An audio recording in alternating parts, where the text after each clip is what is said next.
लाम Mozambique Airlines flight 470 take off के कुछ ही मिनट बाद लगभग 38,000 फीट के ऊंचाई पर पहुंच गया और एटीसी भी अपनी नजर इस प्लेन पर बनाए हुआ था और प्लेन में सब कुछ ठीक ठाक चल रहा था। प्लेन में बैठे सभी यात्री अपने सफर का आनंद ले रहे थे। उधर कॉकपिट में फर्स्ट ऑफिसर ने इस प्लेन को ऑटो पायलट मोड पर सेट कर दिया और वॉशरूम को इस्तेमाल करने के लिए कॉकपिट से बाहर चला गया और तभी 1 मिनट के अंदर यह प्लेन तेजी से नीचे की तरफ गिरने लगा, लगभग 100 फीट प्रति सेकंड की स्पीड से। बेचारे फर्स्ट ऑफिसर को फिर से एक बार कॉकपिट में जाने का मौका तक नहीं मिला। प्लेन के केबिन में चारों तरफ से बस चीखने चिल्लाने की आवाज सुनाई देने लगी, पर इसका कोई भी फायदा नहीं होने वाला था। यह प्लेन सीधा ब्वाबवाटा नेशनल पार्क में भयानक रूप से क्रैश हो गया। क्रैश के तुरंत बाद ही प्लेन के फ्यूल टैंक में एक जोरदार धमाका हो गया। इस धमाके ने प्लेन को पूरी तरह से बर्बाद कर दिया। पूरा का पूरा प्लेन और प्लेन में बैठे सभी यात्री आग की लपटों में घिर गए। यह आग इतना भयानक था कि प्लेन का इतना बड़ा ढांचा पूरी तरह से पिघल चुका था। अब आग में जलकर प्लेन का हाल यह हो सकता है, तो जरा सोचिए प्लेन में बैठे पैसेंजर का क्या हाल हुआ होगा।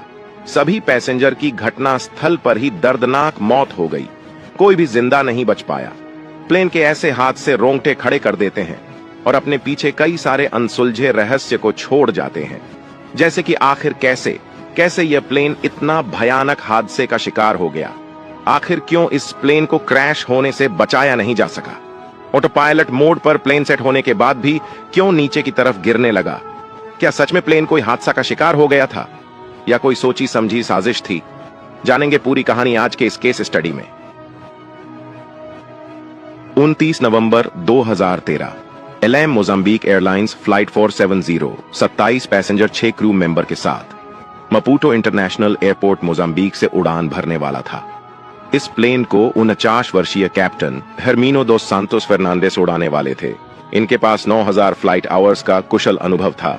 साथ ही 24 वर्षीय फर्स्ट ऑफिसर ग्रेस योग ग्रेगरी चमक विलय कैप्टन का साथ दे रहे थे और इनके पास भी 1400 आवर्स का कुशल अनुभव था। धीरे धीरे इस प्लेन में 27 पैसेंजर 6 क्रू मेंबर सवार होने लगे। टेक ऑफ की सारी प्रक्रिया को पूरा करते हुए फ्लाइट 470 टैक्सिंग करते हुए रनवे की तरफ बढ़ने लगा। उधर एटीसी ने भी टेक ऑफ क्लियरेंस दे दिया। फाइनली फ्लाइट 470 ने सुबह के 11 बजे उड़ान भरा। इस प्लेन को अपने 3 घंटे का सफर करके क्वात्रो दे फेवरेरो एयरपोर्ट लुआंडा अंगोला जाना था। लेम फ्लाइट एक आधुनिक प्लेन था। यह प्लेन उड़ान के कुछ ही मिनटों बाद अपनी हाई एल्टीट्यूड 38,000 फीट पर पहुंच गया। इस प्लेन को फर्स्ट ऑफिसर उड़ा रहे थे और कप्तान सिर्फ मॉनरेटिंग का काम कर रहे थे। प्लेन मजे से फ्लाई कर रहा था। इस प्लेन ने करीब आधा सफर पूरा कर लिया था। अब फर्स्ट ऑफिसर इस प्लेन को ऑटो पायलट मोड पर सेट कर दिया और वॉशरूम का इस्तेमाल करने के लिए कॉकपिट से बाहर चला गया। साथ ही कॉकपिट का डोर अंदर से लॉक हो गया और साथ ही ऑटो पायलट भी डिसएंगेज हो गया। अब कॉकपिट में ढेर सारा अलार्म बजने लगा। साथ ही प्लेन हाई स्पीड से नीचे की तरफ गिरने लगा। उधर केबिन में मौजूद सारे पैसेंजर डर के मारे चिल्लाने लगे, मदद की पुकार करने लगे। फर्स्ट ऑफिसर भी कॉकपिट के डोर को बाहर से खोलने की कोशिश करने लगा और तो और उसने कॉकपिट के डोर को बाहर से तोड़ने का भी कोशिश किया, पर उसके हर एक कोशिश नाकाम साबित हुई। फर्स्ट ऑफिसर कॉकपिट के डोर को बाहर से खोल नहीं पाया। प्लेन में सवार सभी 33 लोगों की किस्मत में अब शायद मौत ही लिखी थी। यह प्लेन सीधा ब्वाबवाटा नेशनल पार्क में जाकर क्रैश हो गया। क्रैश के तुरंत ही प्लेन में जोरदार धमाका हो गया। इस धमाका ने प्लेन को पूरी तरह बर्बाद कर दिया। प्लेन का इतना बड़ा ढांचा छोटे छोटे टुकड़ों में बट गया। धमाके में कई पैसेंजर्स के चिथड़े उड़ गए। प्लेन का यह हाल देखकर तो यह कंफर्म हो गया कि अंदर बैठे पैसेंजर में कोई भी जिंदा नहीं बच पाया। घटनास्थल पर सभी 33 लोगों की आग में जलकर मौत हो गई। कुछ ही सेकंड में कई सारे घरों के दिए हमेशा हमेशा के लिए बुझ गए। इस घटना के होने के बाद एविएशन पर कई सारे सवाल उठने लगे कि आखिर कैसे इतना आधुनिक प्लेन क्रैश हो गया और क्यों फर्स्ट ऑफिसर कॉकपिट का दरवाजा नहीं खोल पाया। और वैसे भी कप्तान भी कॉकपिट में था, तो उसने क्यों इस प्लेन को क्रैश होने से नहीं बचाया। क्या प्लेन के इंस्ट्रूमेंट में कोई तकनीकी खराबी था कि किसी ने इसको जानबूझकर क्रैश करवाया था। अब ऐसे कई सारे सवालों का जवाब ढूंढना इन्वेस्टिगेशन टीम के लिए बहुत मुश्किल हो गया था। लगभग 3 साल के कड़ी मेहनत के बाद इन्वेस्टिगेशन टीम ने इस हादसे के बारे में खुलासा कर लिया। 3 साल बाद इन्वेस्टिगेशन की टीम ने एक फाइनल रिपोर्ट जारी किया, जिसे देखकर आप भी हैरान रह जाओगे। तो चलिए देखते हैं इन्वेस्टिगेशन की रिपोर्ट। घटना के 4 दिन बाद कॉकपिट वॉइस रिकॉर्डर और फ्लाइट डाटा रिकॉर्डर को घटना स्थल से बरामद कर लिया गया, डिकोड करने के लिए भेज दिया गया। तब तक इन्वेस्टिगेशन की टीम हर एक चीज को बारीकी से इन्वेस्टिगेशन करने लगी। शुरू में तो उन्हें लगा शायद प्लेन के इंस्ट्रूमेंट में ही कोई खराबी थी, इसलिए इन्वेस्टिगेशन की टीम मेंटेनेंस टीम के पास पहुंच गई और वहां जाकर पता चला कि प्लेन का मेंटेनेंस घटना के 1 दिन पहले ही हुआ था और प्लेन में तो किसी भी तरह का कोई खराबी नहीं था। और तो और यह प्लेन तो बिल्कुल ही नया था, 1 साल पहले ही इस प्लेन को बनाया गया था। इन्वेस्टिगेशन की टीम की यह कोशिश भी नाकाम साबित हो गई। उधर फ्लाइट डाटा रिकॉर्डर और कॉकपिट वॉइस रिकॉर्डर को डिकोड कर लिया गया। कॉकपिट वॉइस रिकॉर्डर सुनने के बाद यह तो पता चला कि प्लेन में सब कुछ ठीक ठाक चल रहा था।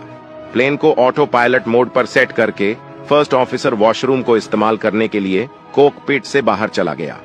दरवाजे का आवाज भी कॉकपिट वॉइस रिकॉर्डर ने रिकॉर्ड किया था और अगले 2 मिनट के अंदर कॉकपिट में ढेर सारे अलार्म बजने लगे। पर आखिर क्यों?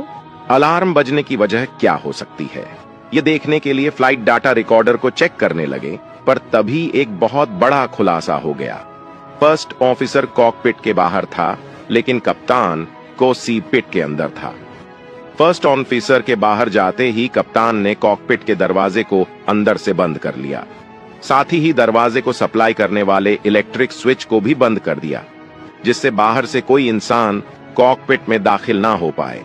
उसने प्लेन को ऑटो पायलट मोड को डिसएंगेज किया और मैनुअल प्लेन को क्रैश करने के लिए प्रिपेयर करने लगा। कॉकपिट के एक्टिविटी में हुई छेड़खानी फ्लाइट डाटा रिकॉर्डर और कॉकपिट वॉइस रिकॉर्डर ने रिकॉर्ड कर लिया था। अब इन्वेस्टिगेशन टीम को यह तो पता चला कि यह हादसा खुद फ्लाइट के कप्तान ने अंजाम दिया है। इसलिए इन्वेस्टिगेशन की टीम ने कप्तान के बारे में और उसके फैमिली के बारे में उसकी पूरी बायोडाटा चेक करना शुरू कर दिया।